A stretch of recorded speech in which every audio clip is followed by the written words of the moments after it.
जय जय महाराष्ट्र. आजच्या रेसिपीची खास फरमाईश माझ्या लेकीकडून आली होती.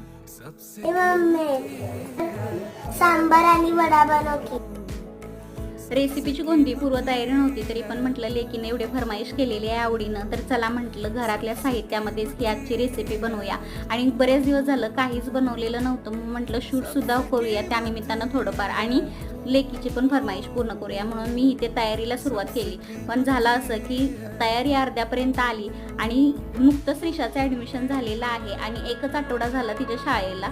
त्यामुळे मला ना तिच्या शाळेची काहीही माहिती नाही, कशा प्रकारे तिचे बुक्स वगैरे द्यायचं. प्रत्येक शाळेचे रूल्स आणि रेग्युलेशन वेगवेगळे असतात ना, त्यामुळं मग त्यावेळेस तिचे ज्या ट्युशन टीचर आहेत ना, त्यांचा पण मुलगा त्या सेम शाळेत असल्या कारणाने त्यांनी मला माहिती देण्यासाठी आल्या होत्या. खरं तर मीच त्यांना सांगितलं होतं की प्लीज तुम्ही मला एकदा दाखवाल का, आणि त्या आल्या आणि गप्पा मारण्यात 9:30 वाजले, कधी कळलंच नाही.